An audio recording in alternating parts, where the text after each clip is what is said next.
Luxury isn't really a word you associate with gaming controllers, but when you're spending $200 on a gamepad, that's essentially what you get. The fact is just masked by words like Elite and Pro. One of the companies making controllers at that level has been Scuf, a brand that even collaborated with Microsoft on an official high-end gamepad.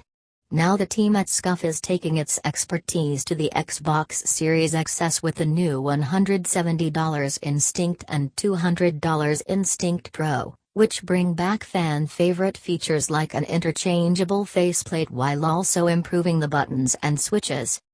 I was sent the more expensive Instinct Pro, though rest assured that even the cheaper model is still high quality.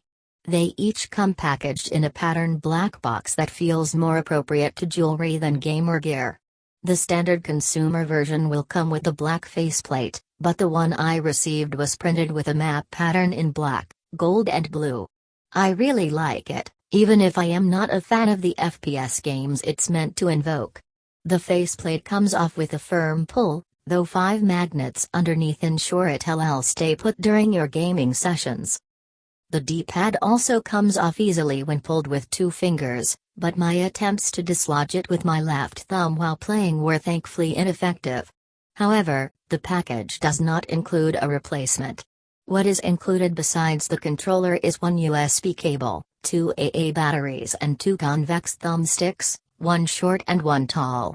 To swap these in you need to pry the faceplate off then pull at the thumbsticks so forcefully it feels like you're doing something wrong. The replacements can then be snapped into place, though it might take a few tries to get the pegs to line up with the holes on the back of the joysticks. The front of the gamepad's layout contains the standard array of buttons plus a mute switch for any headset that may be connected to the 3.5mm port on the bottom. The back, however, is a different story. Scuf has included 4 buttons just south of the battery cover, which can be mapped to duplicate any of the front buttons. However, unlike the long paddles found on the company's other controllers, these instead consist of 2 flaps molded into the controller casing that jut out slightly, along with 2 buttons in between them. Your middle fingers should rest comfortably in the 2 concave nooks the buttons create, and flexing your fingers backward is enough to push those flaps, so you never have to shift where your fingers rest as you do with your thumbs on the front of the gamepad and forefingers on the shoulder buttons and triggers.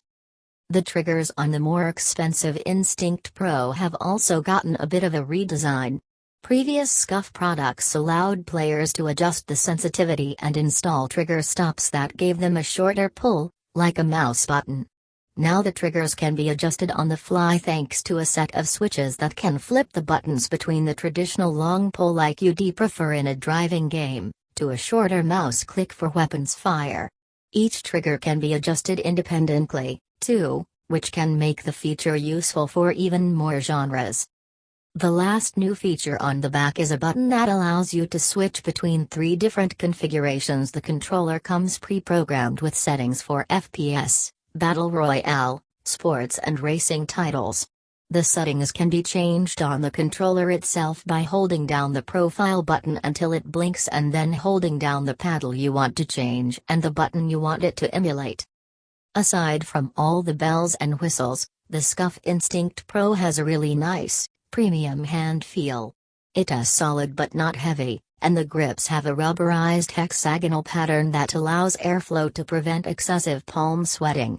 I can't tell you how it feels compared to other Scuf controllers, but matched up against the standard Xbox gamepad or recent releases like the Turtle Beach Recon controller, it feels premium.